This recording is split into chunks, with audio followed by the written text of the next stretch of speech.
Bankers agreed to abide by limits on the amount of fictional loan money that could be lent out.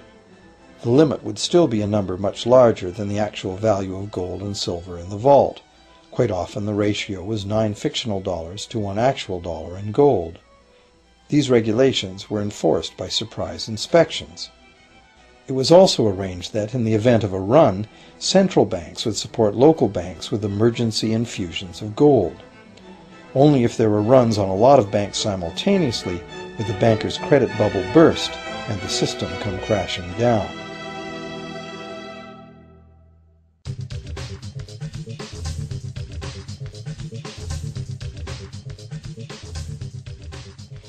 Over the years, the fractional reserve system and its integrated network of banks backed by a central bank has become the dominant money system of the world. At the same time, the fraction of gold backing the debt money has steadily shrunk to nothing. The basic nature of money has changed. In the past, a paper dollar was actually a receipt that could be redeemed for a fixed weight of gold or silver. In the present, a paper or digital dollar can only be redeemed for another paper or digital dollar. In the past, privately created bank credit existed only in the form of private banknotes, which people had the choice to refuse, just as we have the choice to refuse someone's private check today. In the present, privately created bank credit is legally convertible to government-issued fiat currency, the dollars, loonies, and pounds we habitually think of as money. Fiat currency is money created by government fiat or decree, and legal tender laws declare that citizens must accept this fiat money as payment for debt, or else the courts will not enforce the obligation. So now the question is, if governments and banks can both just create money, then how much money exists?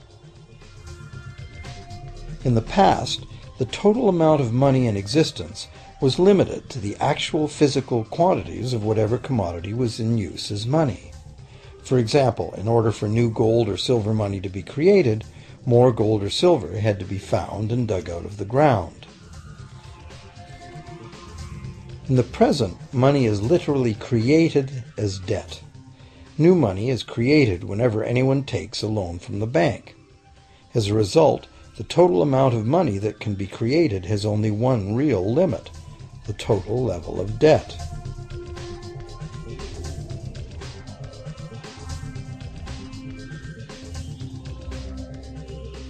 Governments place an additional statutory limit on the creation of new money by enforcing rules known as fractional reserve requirements.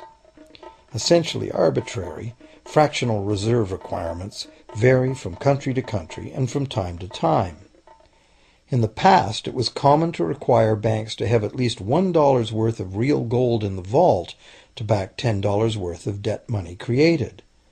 Today, reserve requirement ratios no longer apply to the ratio of new money to gold on deposit, but merely to the ratio of new debt money to existing debt money on deposit in the bank. Today, a bank's reserves consist of two things: the amount of government-issued cash or equivalent that the bank has deposited with the central bank, plus the amount of already existing debt money the bank has on deposit.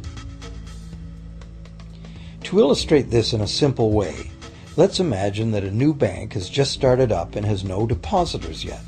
However, the bank's investors have made a reserve deposit of $1,111.12 of existing cash money at the central bank. The required reserve ratio is 9-to-1. Step 1. The doors open and the new bank welcomes its first loan customer. He needs $10,000 to buy a car.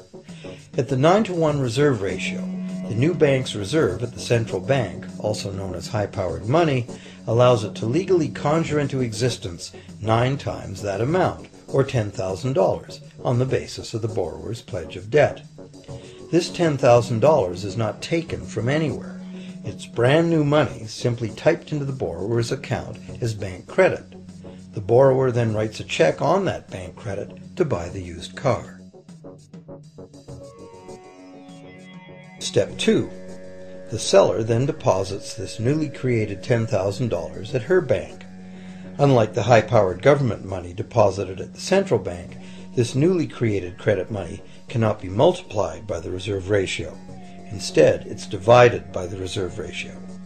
At a ratio of 9 to 1, a new loan of $9,000 can be created on the basis of the $10,000 deposit. Step 3. If that $9,000 is then deposited by a third party at the same bank that created it or at a different one, it becomes the legal basis for a third issue of bank credit, this time for the amount of $8,100.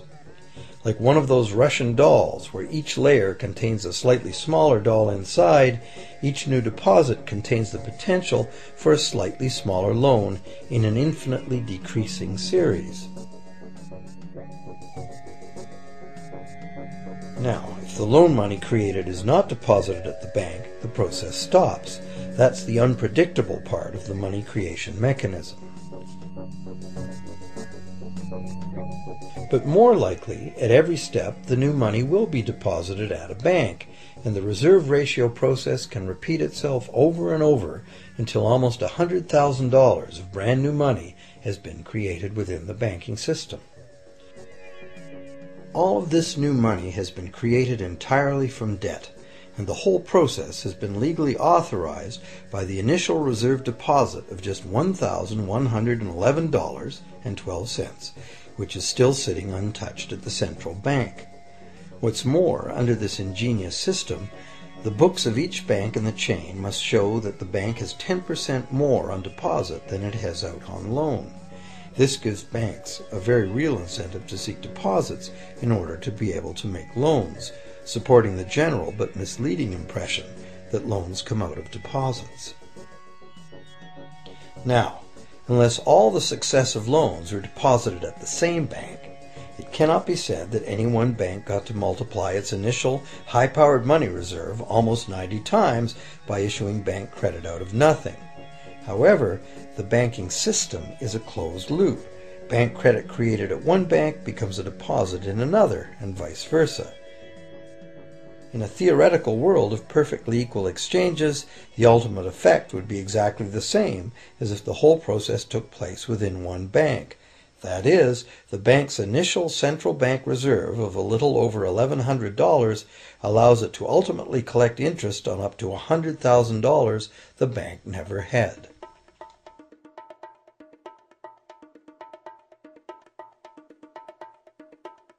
If that sounds ridiculous, try this. In recent decades, as a result of steady lobbying by the banks, the requirements to make a reserve deposit at the nation's central bank have all but disappeared in some countries, and actual reserve ratios can be much higher than 9 to 1.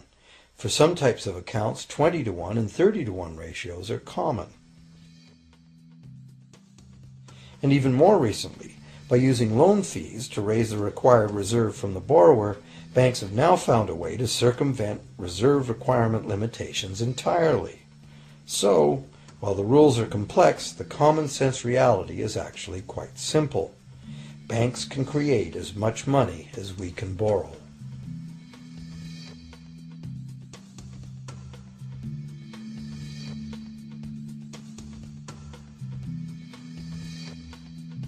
Despite the endlessly presented mint footage, government-created money typically accounts for less than 5% of the money in circulation.